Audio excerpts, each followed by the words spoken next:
Les filles. Voilà, ça va? D'où Armarwa? Ah, c'est bon. C'est comment? Ça va bien? Dis-moi comment? Dah buka tukurawa. Tu mana?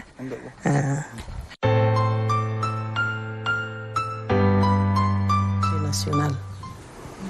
La FAP a été créée en 1992, reconnue en 1996 comme association de droit privé, réenregistrée dans le répertoire des ONG en l'an 2000 et reconduite dans le répertoire du ministère du Plan et de la Coopération parmi les ONG nationales et internationales.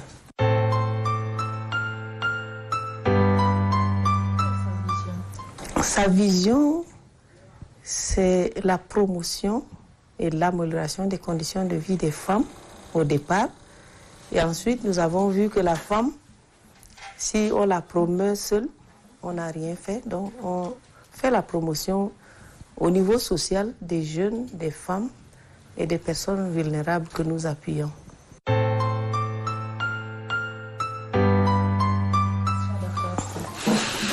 La FAP, à sa création, voulait offrir tout simplement un cadre aux femmes pour réfléchir, parce que c'était pendant les événements de 1979, alors que j'étais élève au lycée technique commercial de N'Djamena. Et les filles, les femmes n'avaient pas un endroit pour se retrouver. Nous avons commencé cette rencontre à la mission catholique avec une sœur religieuse du nom Anne-Gabrielle Steiner, paix à son âme. Et nous sommes l'émanation des collèges Notre-Dame du Tchad. Nous étions 3 filles, encore jeunes en ce temps, et nous avons initié, et c'était mon initiation personnelle, initiative, mais j'ai associé d'autres femmes. Nous avons créé la FAP en 1992. Et après cela, nous avons commencé d'abord par des réunions, parce que sortir la femme en ce temps, ce n'était pas donné à toutes les femmes. La femme n'avait pas droit à la parole, elle n'avait pas droit de participer à des rencontres. Il fallait marcher à pied, il n'y avait pas de radio, il n'y avait pas de télé, il n'y avait pas de téléphone. Il fallait, oui, il n'y avait aucun moyen de communication. Et je faisais le pied. Je partais chez le chef de quartier. Quand vous vous adressez à un chef, votre mission, elle est accomplie. Mais quand vous court-circuitez, vous entrez dans un ménage et que le mari n'est pas informé, vous allez avoir des problèmes. Donc c'est comme ça qu'on a commencé petit à petit. De 7 femmes, on est arrivé à 100 femmes. De 100 femmes, maintenant on est à 20 groupements de 500 femmes. Et il y a des demandes de partout, des demandes d'appui à l'encadrement, au développement, des formations qui ont fait que en 1997, nous avons été invités aux assises des femmes en N'Djamena, où la FAP est membre fondatrice de la CELIAF. Nous étions 4 associations de femmes invitées à N'Djamena par la Girafe.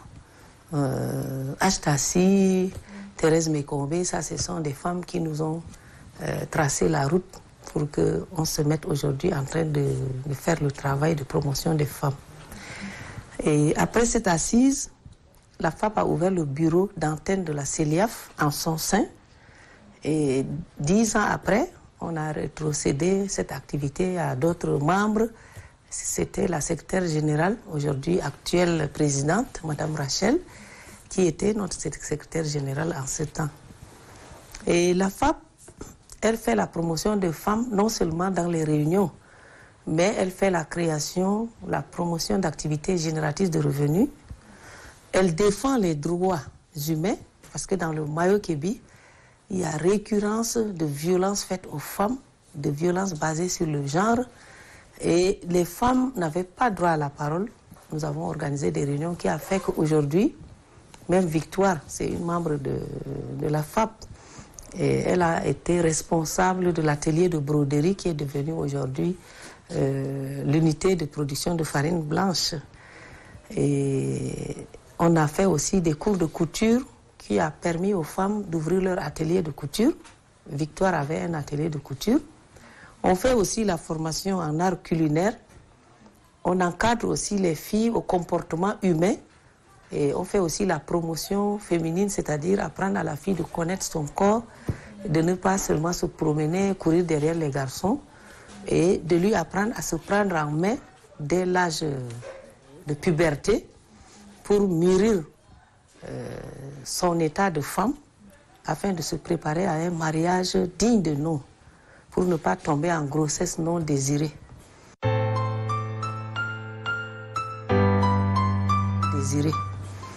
La FAP, en grandissant, a eu des partenaires au développement, ce qui nous a amené à nous inscrire comme ONG. Et de là, nous sommes devenus même des foreurs d'eau. Nous faisons l'eau et l'assainissement. Maintenant, avec le partenaire PAM, c'est la sécurité alimentaire et la nutrition. Nous avons une diversité de partenaires qui nous ont amenés à développer d'autres activités dans le domaine social.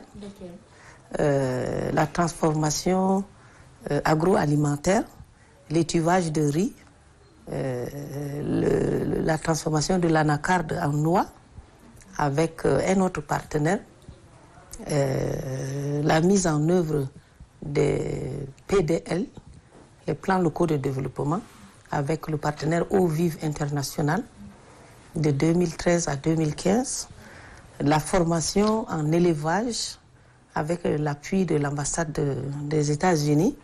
Nous avons mis en place 7 unités d'élevage dans chaque ménage directement concernant les femmes. Hein. Et chaque groupement a un compte ouvert au CEC.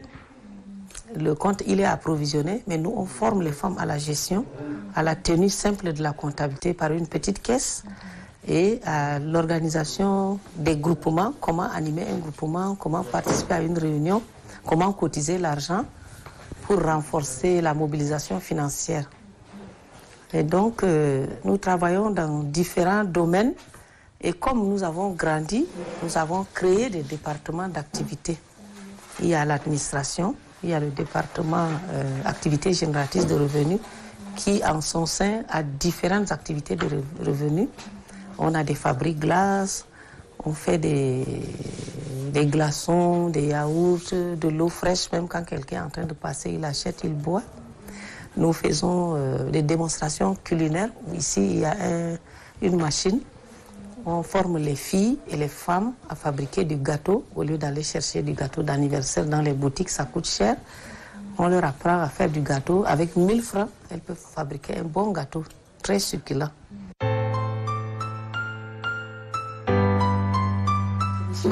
La contribution d'AFAP, quand on renforce les femmes pour leur autonomisation économique, ça permet aux femmes de mener des activités. On a des femmes entrepreneurs qui payent l'impôt, qui payent les taxes, mais c'est ça contribuer au développement.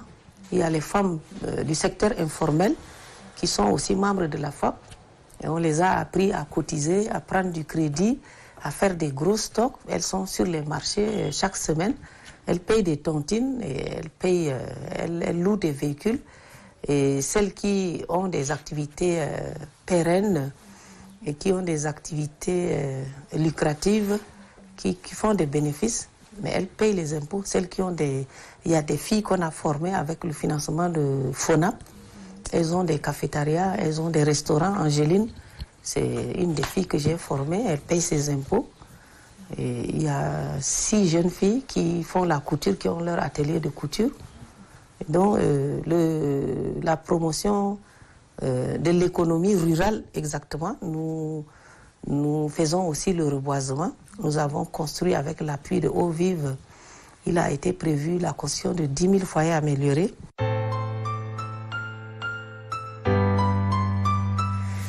L'État ne nous vient pas en aide directement, mais quand nous avons des appels à projets et que nous devons avoir un financement, la liste de tout le matériel que nous devons acheter, nous soumettons à travers la DONG et nous bénéficions des exonérations douanières. C'est une forme d'aide de l'État. Et puis tous les services, les délégations régionales concernant tel domaine d'activité, si c'est l'environnement, c'est la délégation de l'environnement. Dans le cadre de cette activité, on a la délégation de l'agriculture, la délégation provinciale de l'environnement, nous avons la délégation de l'action sociale, puisque c'est l'enfant, nous avons la délégation de la santé, qui viennent en appui sous d'autres formes, appui technique, formation ou collaboration. Et puis, nous sommes aussi membres du CPA, le comité provincial d'action qui s'appelait comité régional d'action, le CRA, qui est devenu CPA. Nous avons beaucoup d'autres appuis multiformes, même si ce n'est pas financier. L'État nous aide à travers ces départements ministériels, provinciaux, mais financièrement, on n'a jamais eu un franc de l'État. Mais les exonérations douanières, si on les estime en matière d'argent, ça contribue à 2, 3, 4% du montant global de notre budget.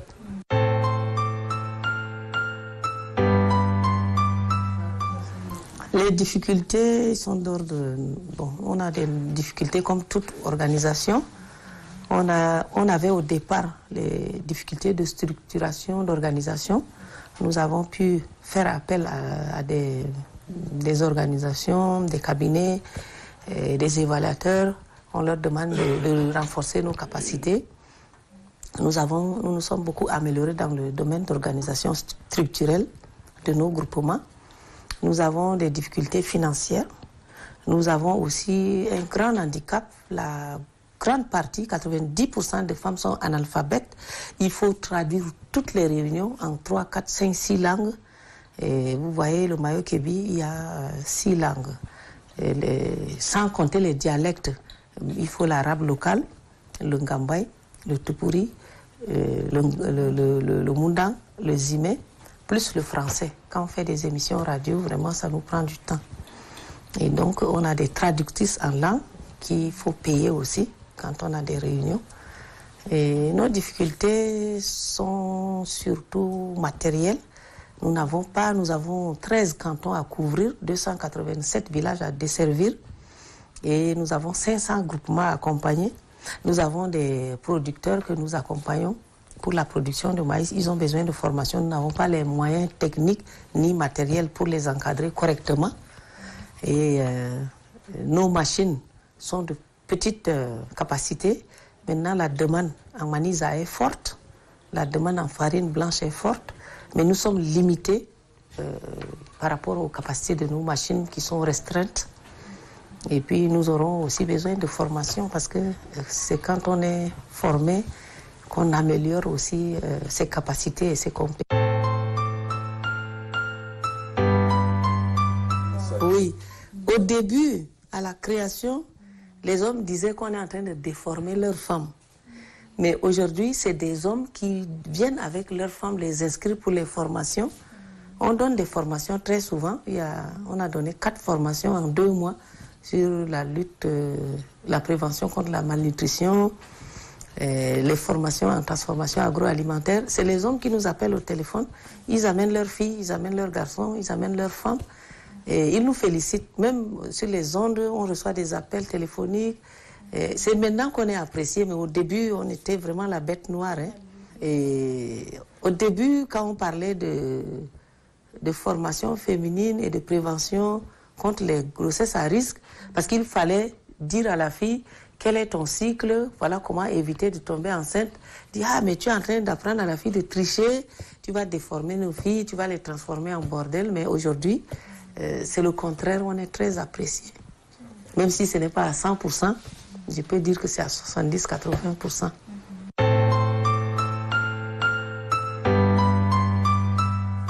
On passe beaucoup de messages à la radio. on a des causeries éducatives. On convoque les responsables de groupements qui viennent ici et on les forme pour que c'est des femmes relais qui, à leur tour, doivent aussi transmettre le message. Si j'ai un message à adresser aux femmes de Mayo-Kébi, le développement du Mayo-Kébi, le développement de la femme dépend de l'engagement de la femme. Parce que si nous ne nous engageons pas, nous voulons attendre des cadeaux, nous ne voulons pas nous prendre en main, nous voulons recevoir tout d'un homme, mais l'homme ne se sentira pas aidé et le ménage aussi en pâtit.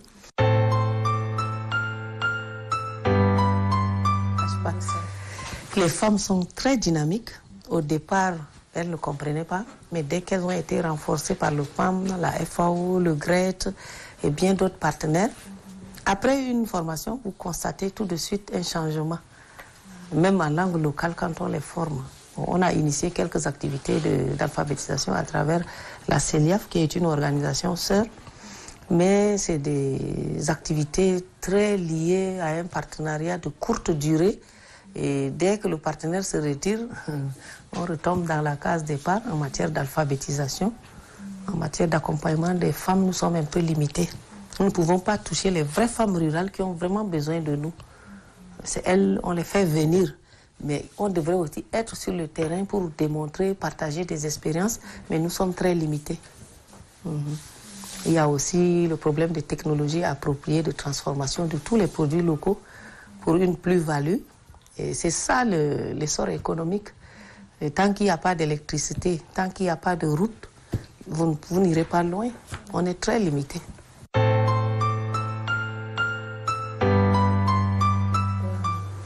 À court terme, nous venons de faire une planification annuelle pour booster la vente de Maniza. C'est une vente sans bénéfice, mais notre souci principal, c'est de rapprocher le produit des enfants dénutris et de faire à ce que tous les enfants de 6 à 24 mois aient accès à cette farine-là. Et les moyens des femmes rurales sont limités. Nous avons des problèmes de sachets que j'ai oublié d'énumérer. Les emballages, quand ça finit, tu lances la... Les emballages viennent de Chine à travers le Burkina Faso. C'est-à-dire nous dépendons du Burkina pour tout ce qui est matériel et consommable. En perspective d'avenir, nous ne voulons pas dépendre éternellement des bailleurs. Nous voulons atteindre au moins 50% d'autonomie financière et nous voulons que vraiment nos activités génératrices de revenus soient soutenues, surtout en matière de technologie appropriée de transformation et surtout les problèmes de stockage avec le changement climatique. La production de maïs cette année, elle est déplorable et c'est difficile d'avoir un stock à proximité. Et nous voulons aussi renforcer les capacités et préparer la relève parce qu'il faut aussi impliquer les jeunes pour leur transmettre les connaissances, transmettre les compétences. Et sinon, si nous, les femmes âgées, on travaille seules et qu'on n'implique pas les jeunes, ça ne va pas. On a aussi créé une coopérative pour créer une synergie d'action entre producteurs et transformateurs. Et puis le secteur privé, nous devons avoir un cadre triangulaire qui fait que les producteurs, les transformateurs et le secteur privé aient une synergie d'action pour parler d'économie du pays et de la région.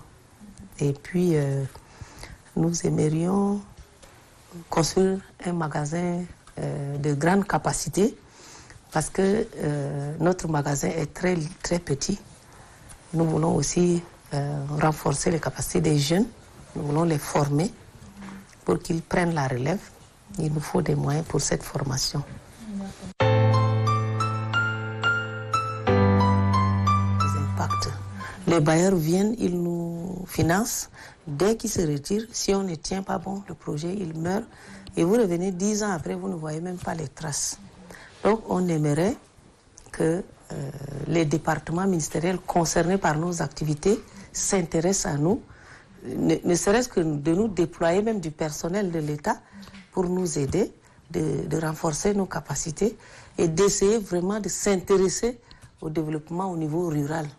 Par exemple, les intrants agricoles qui manquent, l'accompagnement technique, l'ANADER il est là, il existe, il n'est pas équipé, ils n'ont aucun moyen de déplacement pour faire le suivi des champs. Je n'aime pas parler politique, mais il faut parler de l'État. Parce qu'on est dans un pays et on dépend de ce pays. Les efforts fournis doivent être soutenus.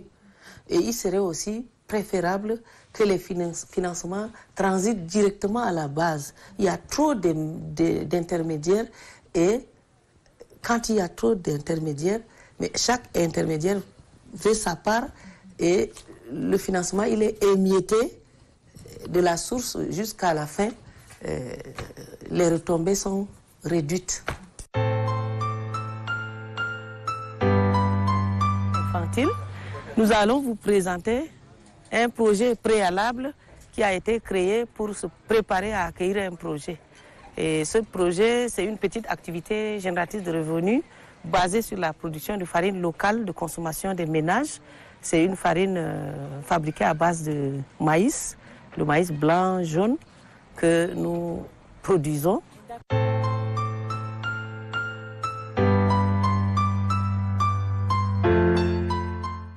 Donc c'est ce petit moulin qui nous permet de produire 6 sacs de farine par jour. Donc ça fait 30 sacs par semaine, 120 sacs par mois.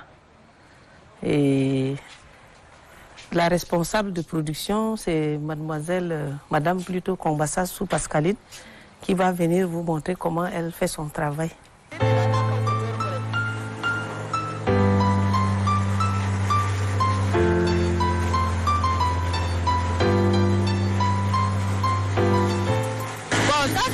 Du maïs, on transforme, après elles vont tamiser comme la femme là-bas. C'est tout, c'est le moulin à maïs. Et on fait moudre, on fait bleuter 5 sacs par jour, ce qui fait 30 sacs par semaine et 120 sacs par mois.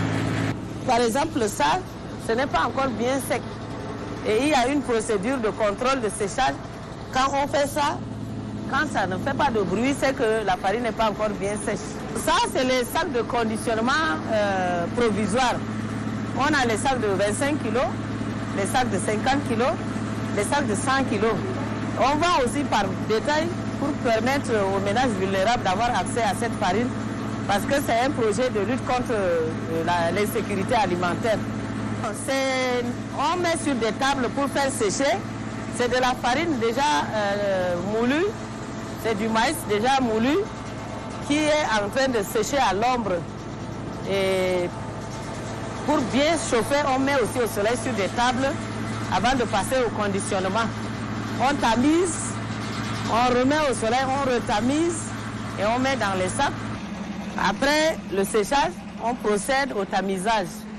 Et après le tamisage, on a la salle de conditionnement, c'est-à-dire on pèse la farine et on met dans des sacs pour coudre. Allons voir le gars chargé de ça. Voilà celles qui sont chargées de tamisage. Elles sont 9 femmes. Mais comme c'est la fête, il n'y en a que 2 qui sont là, juste pour les cas de commande urgente.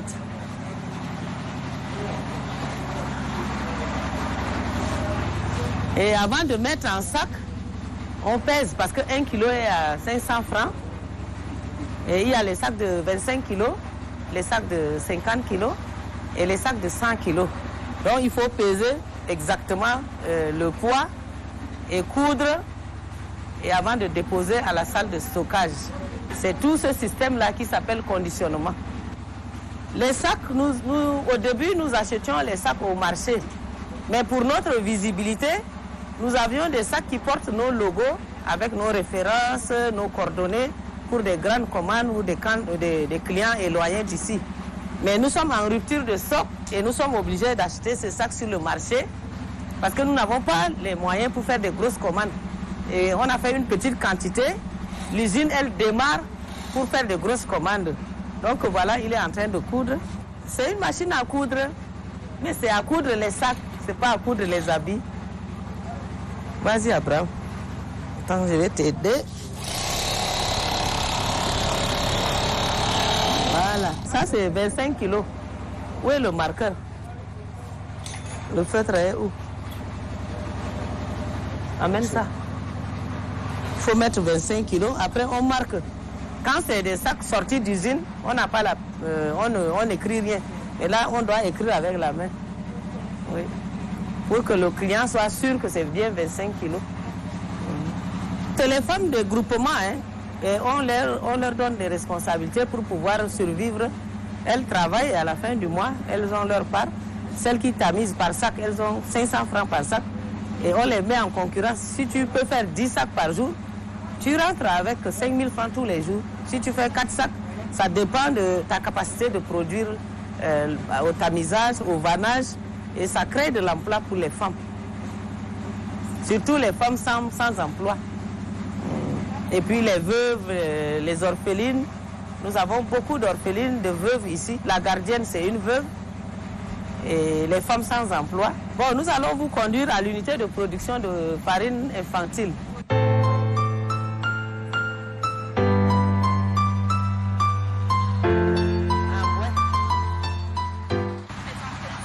Bon, ici, c'est le château qui a été installé grâce à l'appui du partenaire PAM.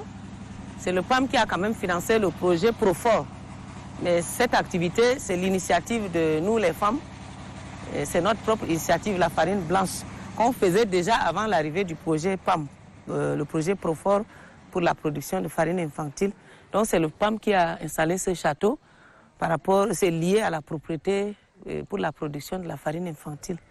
Donc nous utilisons l'eau pour boire, pour faire nos activités. Et ici, nous allons vers les activités génératrices de revenus parce qu'il ne faut pas dépendre à 100% des partenaires. Nous devons faire aussi la mobilisation des ressources au niveau local par la création et la promotion d'activités génératrices de revenus. Et ces activités sont diversifiées parce que toutes les femmes ne peuvent pas être regroupées autour d'une seule activité. On a le moulin à farine blanche. On a les petites machines à pâte d'arachide, on a les machines à moudre le maïs brut, sans blutage.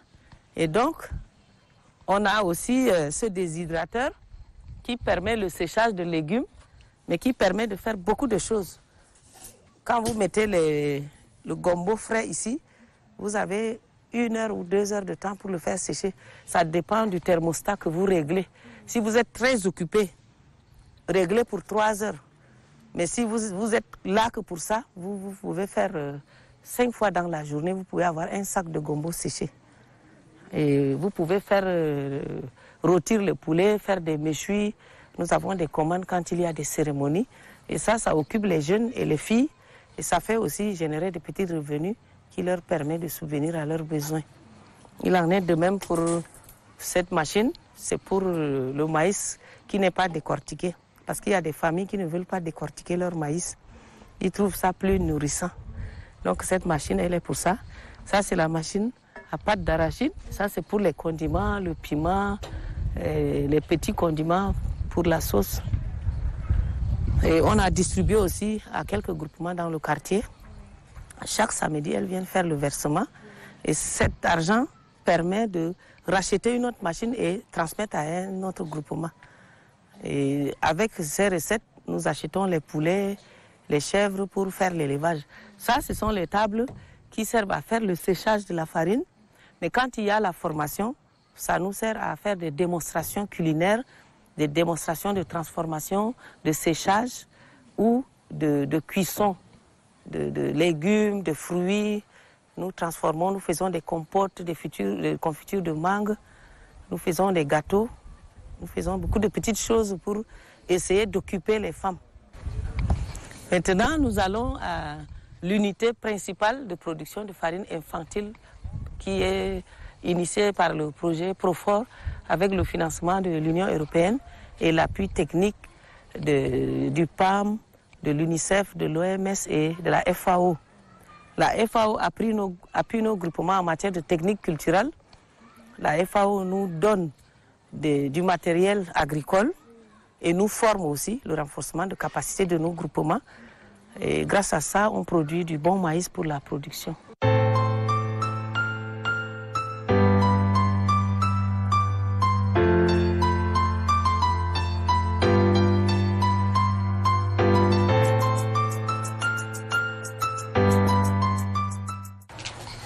Bon, ici, c'est notre modeste salle de réunion où nous accueillons nos visiteurs. Nous tenons des réunions hebdomadaires et mensuelles. Les réunions hebdomadaires, ce sont les réunions techniques pour organiser le travail, revoir la semaine et réorganiser la semaine. Et nous avons aussi des réunions hebdomadaires avec les groupements chaque samedi. Et chaque lundi, c'est les réunions avec l'équipe technique de production de farine. Avec le personnel, nous avons des réunions mensuelles pour l'évaluation de nos activités et la reprogrammation. Même si on a eu une planification annuelle, chaque mois, on revoit qu'est-ce qui a été fait, qu'est-ce qui n'a pas été fait, qu'est-ce qu'il faut revoir et quelles sont les stratégies de mise en œuvre qu'il faut essayer d'adapter pour mieux améliorer le travail. Nous avons des partenaires, pas plus tard qu'en novembre, Care Tchad, Care International est venu nous demander de partager nos expériences dans le domaine de la transformation de maïs et du séchage du gombo. Ce sont les acteurs des filières porteuses qui sont venus de Bol et qui sont venus 22 personnes, plus de 23 de Pala. Nous étions 50 à faire bénéficier et partager nos expériences. Et Care Tchad a loué la salle. Et le PAM Procurement est venu nous donner une formation avec d'autres fêtières. Ils ont loué la salle.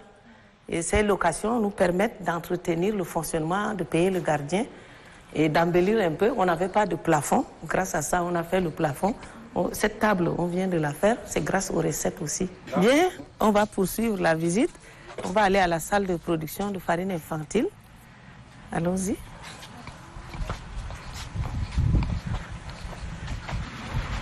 Bien, ici, c'est l'unité de production qui comprend 3 parties. Vous avez le magasin de réception de matières premières et on va entrer au magasin.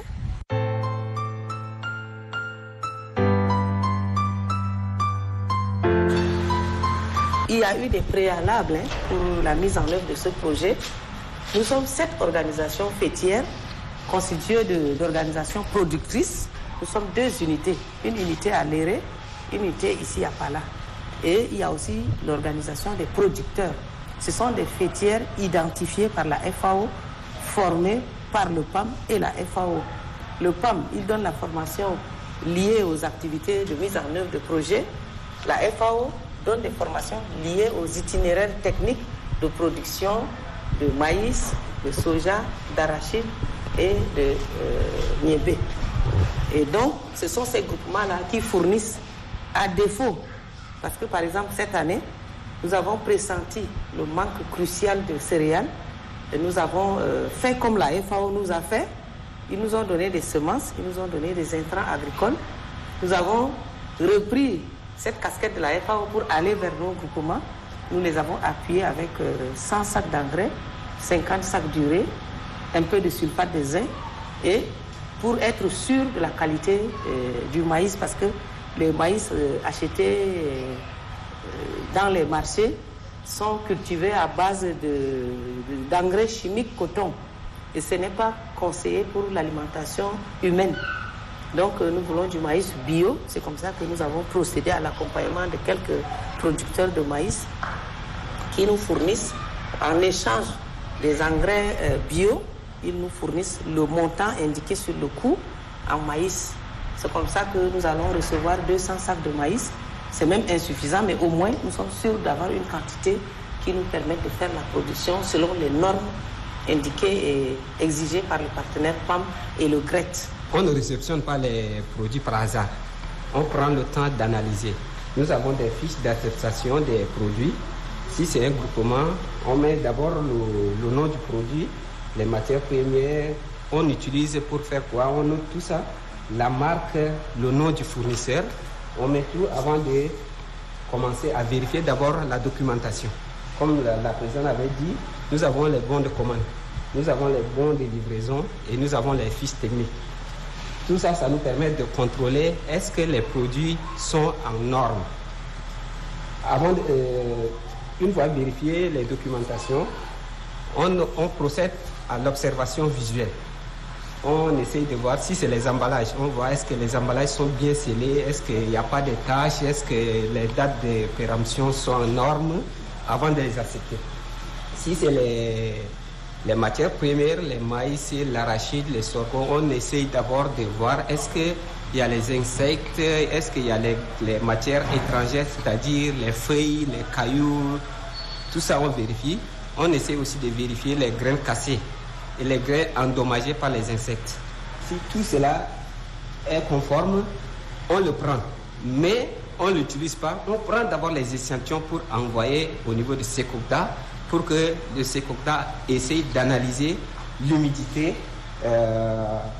les moisissures et les inflatoxies. Et une fois que le Secocta envoie son résultat et que si c'est conforme, c'est là où on prend les matières premières là pour envoyer à l'unité pour la production de Maniza. Jusqu'à fin novembre, nous sommes sûrs que le produit est déjà bien séché. Et c'est en ce moment on est en train de commencer à réceptionner. Mais quand on est en manque, dès que ça arrive, ça passe à la production. Sinon, on stocke les produits par spécification. Ça, c'est le lieu de stockage à l'aide de ces palettes. On ne met pas le produit en contact direct avec le sol parce qu'en saison de pluie, il y a un risque d'humidité. Donc, ces palettes nous ont été fournies par le PAM. Nous également, nous avons fabriqué des palettes en bois pour ne pas trop dépendre du partenaire. Et donc ces palettes nous servent à déposer, à stocker les produits par spéculation, c'est-à-dire l'arachide.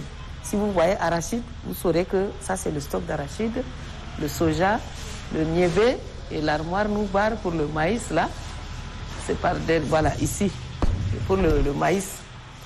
Et donc c'est en cours de nettoyage et de mise en sac auprès des groupements.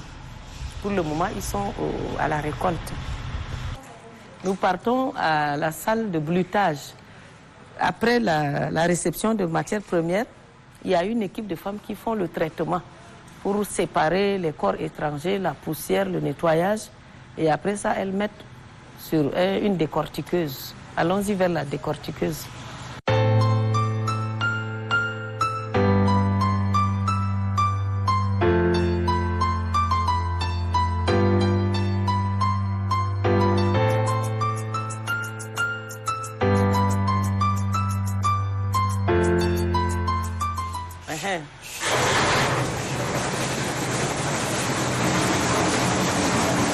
Ici, nous sommes à la salle de blutage.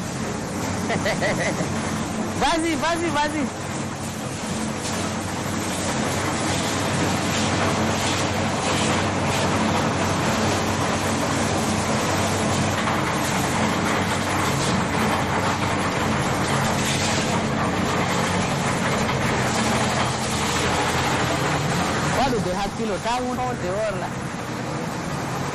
Après le blutage, elle procède au vannage pour séparer la graine du son. Et le son, on le met au soleil et on sert des éleveurs, ils viennent acheter pour leur troupeau.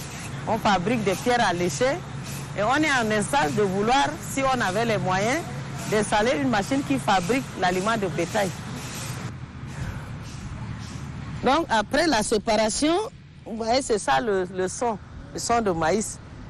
On peut faire manger aussi, faire l'élevage de porc, donner aux chèvres, aux poules. Et les éleveurs viennent acheter pour leur bétail en brousse aussi. Donc, on vous conduit à la salle de production de la farine infantile dénommée Maniza. Bien, c'est ici qu'on vous demande de changer de chaussures pour les mesures d'hygiène et de propreté.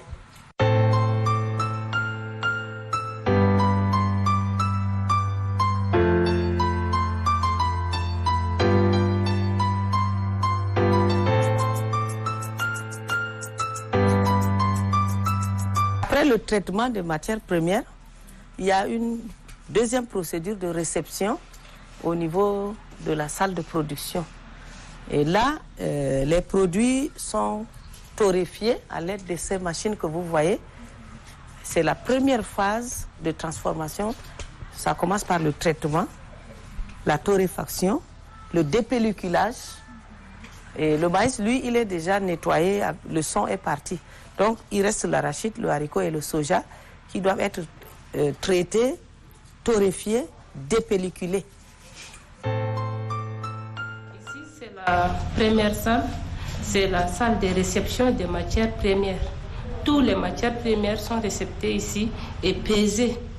Et une fois pesées, le maïs, on le torréfie, on l'amène direct dans l'autre salle. Et niébé, arachide et soja, on le torréfie, on met dans les tamis ici pour le refroidissement. Une fois refroidi, si c'est l'arachide, on le dépellicule à base de la machine pour enlever les saletés. On le fait dépelliculer à base de cette machine. Et le niébé et soja, on met dans la machine ici. Ça permet de concasser le soja et niébé. Je fais démarrer.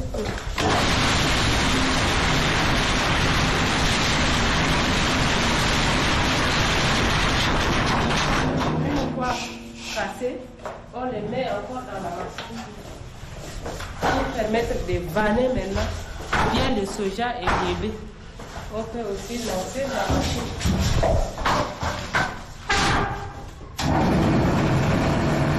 Les bonnes graines sont par-ci et les saletés sont par-là.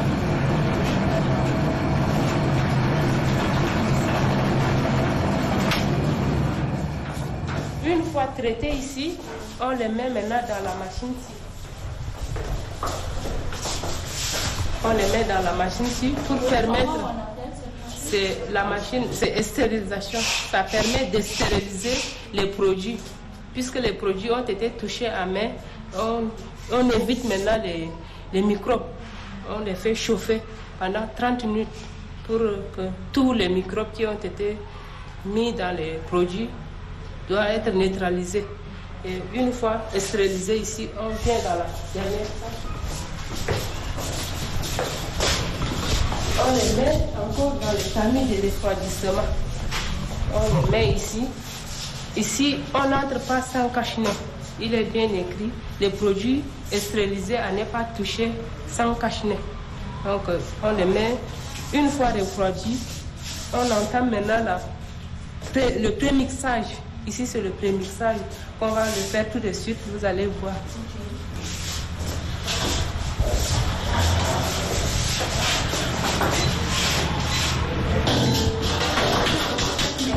Oui. Okay.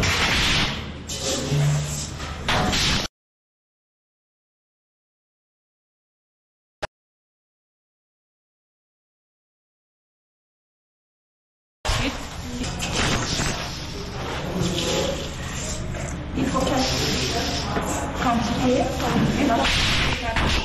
2, 4. On a besoin de...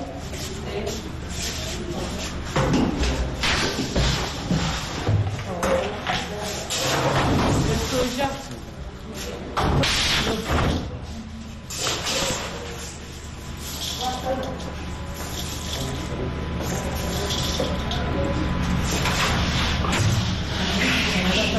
Là, vous êtes en train de faire quoi? Le prémixage.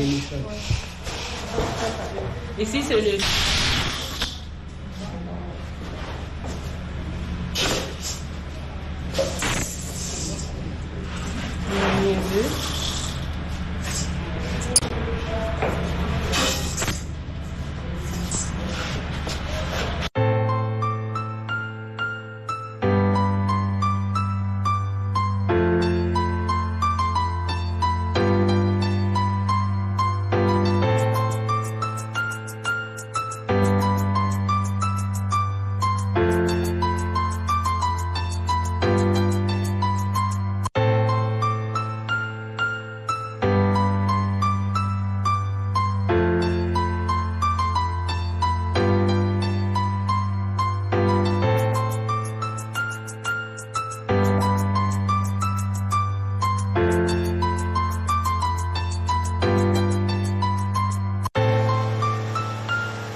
fois tamisé la farine, on va entrer maintenant dans la phase de mixage proprement dit, qui permet de mélanger la farine avec la vitamine. On va peser la farine et on va mettre dans le mixeur à base de notre vitamine. On va les mixer pour entrer maintenant dans le dernier phase.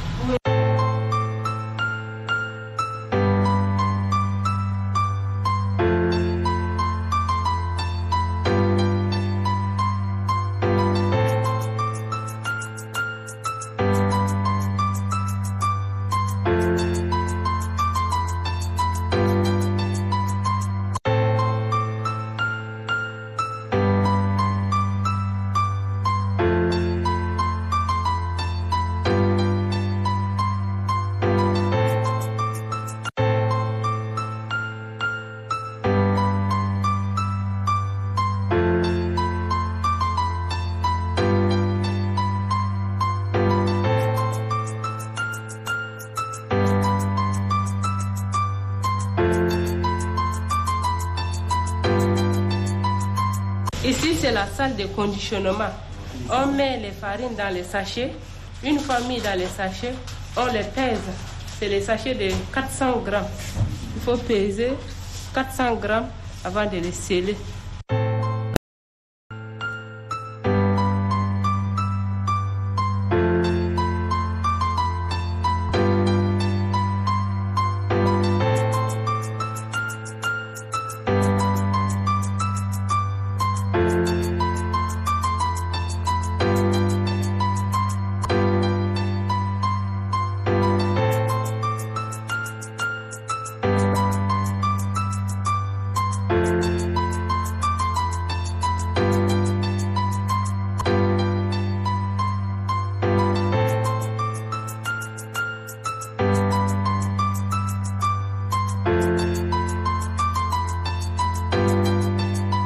S'il y a beaucoup de demandes, on peut vendre 1000 par jour.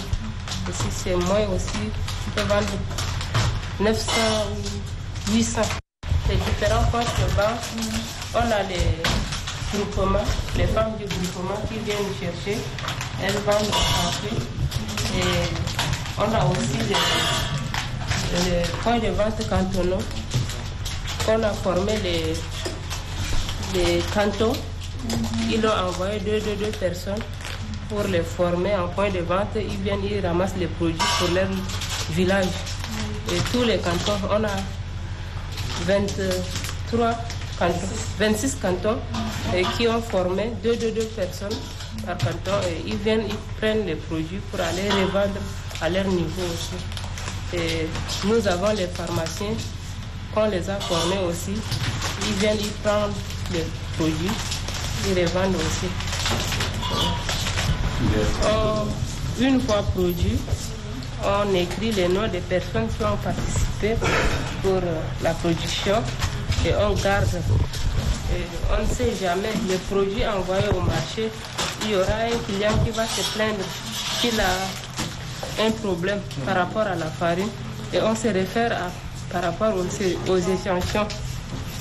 Puisque tout ce qu'on produit, on envoie d'abord au niveau des Sekogda. C'est le Sekogda qui nous dit oui, il faut faire ces produits, c'est bon. Ils l'ont d'abord analysé. Et on ne se contente pas seulement de ces échantillons, on écrit aussi dans les cahiers. Puisque la personne dira que non, on a menti à son nom. Et il y en a aussi dans les cahiers, les jours de production, on pèse. Et il y a le nom de l'équipe de production aussi ici dans le carré.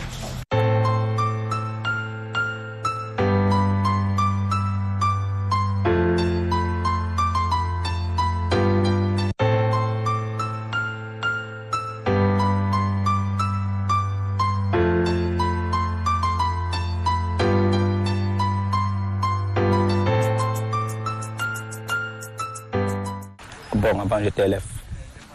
Mais vu les difficultés de l'escolarité, j'étais là-bas au Cameroun et je suis venu ici au niveau de la FAP. Je suis venu ici, c'est moi qui étais comme magasinier au niveau d'Ajar. Et en plus, il n'y avait pas quelqu'un qui devait lutter encore. j'ai rejoint le bruitage. Et pour le moment, c'est moi qui fais le bruitage pour Ager et même pour Maniza.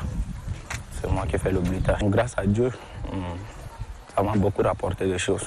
Un an que j'ai fait presque un an. Grâce à la FAP, maintenant, j'ai mes chefs, mes canards, beaucoup même. Je fais beaucoup de choses. La FAP donne beaucoup de l'éducation. D'abord, comment rester dans la famille, et comment aussi gérer les enfants. La FAP m'a beaucoup aidé à propos de la farine blanche. Comment préparer aussi la farine blanche. Et puis, la FAP m'a aussi formé. On appelle formation culinaire. Surtout préparation des gâteaux, et comment préparer les riz, comment préparer le poulet, tout ça. Comment chercher les gombo, tout. La FAP m'a formé à propos de ça. J'ai beaucoup appris ici dans la FAP. Je pense que a beaucoup aidé, nous a beaucoup aidé les femmes. Telles comme moi, en personne, je suis la présidente du groupement aussi. On a beaucoup progressé avec AFAP. Oui. On trouve des projets, des crédits. Voici nos magasins. Nous étions dans des hangars. Maintenant, nous voici, vous voyez même, on a nos magasins. Même chez nous, on a des chèvres, on a des canards, des poulets. On fait tout et tout. Quelle activité même nous sommes pour. C'est grâce à ça qu'on a des moyens pour payer les scolarités sur nos enfants. C'est grâce à ça.